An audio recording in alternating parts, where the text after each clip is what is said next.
Selamat pagi dan salam sejahtera bagi kita semua. Yang terhormat, Bapak Dr. Aji Ali Akbar, MSI, selaku dosen mengampu mata kuliah Penelitian Lingkungan.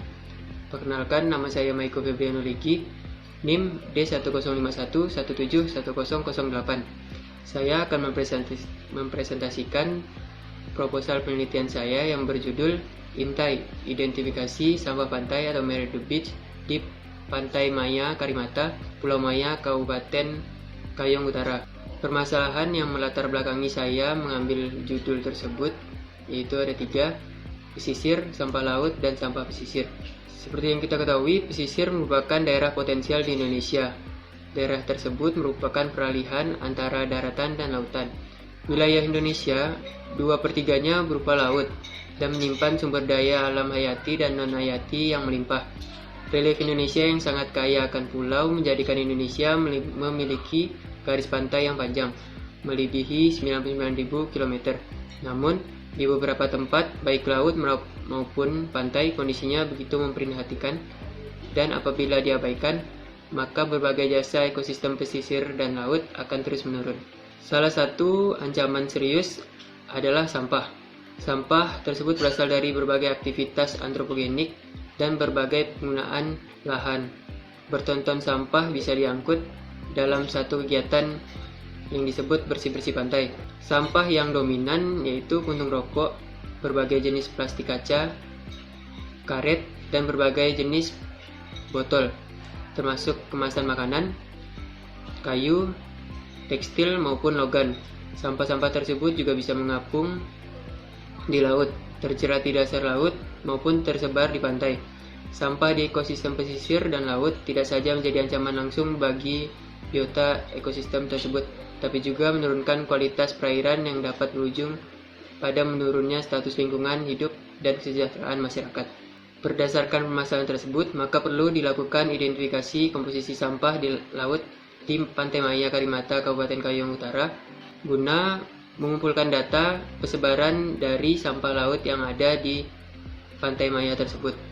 Langkah awal yang dapat dilakukan yaitu dengan menganalisis komposisi sampah laut. Penting untuk menyediakan informasi bagi setiap item sampah berdasarkan metode pengelompokan sampah yaitu NOAA, UNEP, dan RLC. Hasil identifikasi dapat digunakan sebagai informasi dan mendukung keputusan dalam upaya pengendalian pencemaran dan kerusakan lingkungan di Pantai Maya, Karimata, Kabupaten Kayong Utara. Rumusan masalah: bagaimana mengidentifikasi sampah laut menggunakan metode NOAA, UNEP, dan RLC di Pantai Maya, Karimata, Kecamatan Pulau Maya, Kabupaten Kayong Utara. Tujuan dari penelitian ini diantaranya adalah menentukan komposisi sampah pantai berdasarkan jenisnya, menentukan berat dan kepadatan sampah pantai, mengetahui ancaman terhadap ekosistem pesisir dan laut, mengetahui distribusi spasial sampah laut. Pantai, seperti yang kita ketahui, pantai merupakan sebuah bentuk geografis yang terdiri dari pasir dan terdapat di daerah pesisir laut. Daerah pantai menjadi batas antara daratan dan perairan laut. Pantai merupakan destinasi wisata yang strategis bagi setiap masyarakat, dan minat wisatawan setiap tahunnya meningkat. Permasalahan yang timbul akibat itu adalah sampah laut, dan kedua, timbulnya degradasi lingkungan, isu pencemaran lingkungan, dan persampahan. Sampah laut merupakan sisa dari bahan padat yang diproduksi atau diproses secara langsung maupun tidak langsung, sengaja maupun tidak sengaja, dibuang atau ditinggalkan di dalam laut atau pesisir. Sampah laut pada umumnya berasal dari kegiatan antropogenik yang dapat berbahaya bagi habitat laut. Sampah laut pada umumnya berasal dari kegiatan antropogenik yang dapat berbahaya bagi habitat laut, kesehatan manusia, dan keselamatan navigasi sehingga merugikan aspek sosial dan ekonomi. Metode identifikasi sampah yang saya gunakan terdapat 3 jenis, yaitu NOAA, UNEP, dan RLC.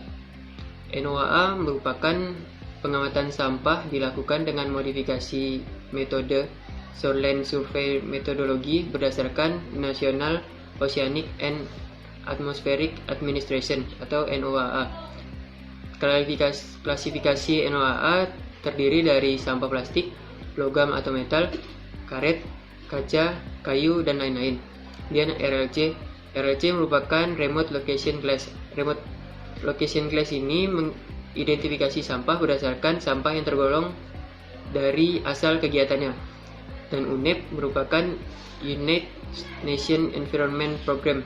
Identifikasi UNEP dilakukan berdasarkan bahan padat yang sulit terurai, hasil pabrik, atau lahan yang dibuang atau dibiarkan di lingkungan laut dan pesisir. Alat yang digunakan untuk mengklasifikasi dari beberapa metode tersebut yaitu menggunakan ayakan atau saringan. Ayakan atau saringan ini digunakan berdasarkan diameter yang telah ditetapkan, meso dan makro. Meso dengan 0,25 cm diameternya dan diameter makro 0,5 cm. Alat dan bahan yang lain yang juga digunakan yaitu timbangan, kamera, kalkulator, GPS, meteran, serokan atau skop, saringan atau ayakan yang berdiameter 0,5 dan 2,5, wadah sampah dapat berupa karung ataupun kantong plastik, gunting, cutter atau pisau lipat, kaca pembesar atau loop, tongkat penjepit sampah, dan BS slope meter atau kilometer untuk mengukur kemiringan pantai. Selanjutnya, bahan habis pakai yang digunakan antara lain sarung tangan, masker, bendera atau tongkat pembatas, alat tulis, dan tali. Metode penelitian ini dilakukan dengan pembuatan transek dan penentuan transek 1x1 meter persegi dalam plot 5x5 meter persegi. Pelaksanaan sampling dibagi menjadi 3 kategori. Yang pertama adalah penentuan lokasi transek. Menentukan area transek pada minimal sepanjang 100 meter sejajar garis pantai dengan lebar mengikuti batasan belakang pantai, yang hal ini tergantung kondisi di lapangan. Pembuatan garis transek 100 meter tersebut dibagi menjadi 5 bagian dan masing-masing berjarak 20 meter. Selanjutnya, buat kotak minimal 5x5 di dalam setiap jalur 20 meter tersebut. Letakkan area sedemikian rupa sehingga titik tersebut mewakili area transek. Selanjutnya, di dalam 5x5 dibagi menjadi 25 bagian. Pilih 5 kotak secara acak. Pembuatan garis transek dan petak di lapangan diperlukan untuk mengambil titik sampling agar sampah tersebut dapat diidentifikasi. Pengumpulan dan klasifikasi sampah merupakan bagian terpenting dalam melaksanakan sampling. Pengumpulan dan klasifikasi sampah setelah transek dilakukan, maka kegiatan tersebut akan dilakukan, yang meliputi pencatatan koordinat lokasi pengambilan sampel di masing-masing transek menggunakan GPS, dicatat dan dalam derajat desimal. Yang kedua, mengumpulkan sampah di dalam transek sesuai dengan komposisi meso dan makro. 3. Menyaring sampah menggunakan sampah diameter pori 0,5 dan diameter pori 2,5 cm. 4. Mengeringkan dan membersihkan sampah dari air dan pasir. 5. Memilah sampah berdasarkan klasifikasi sampah di tiap transek. Yang 6. Identifikasi sampah. Yang 7. Hitung dan timbang sampah per jenis per transek. Yang ke-8, hitung sampah menggunakan format tabel yang ada pada lampiran. Sekian presentasi dari saya. Selamat pagi.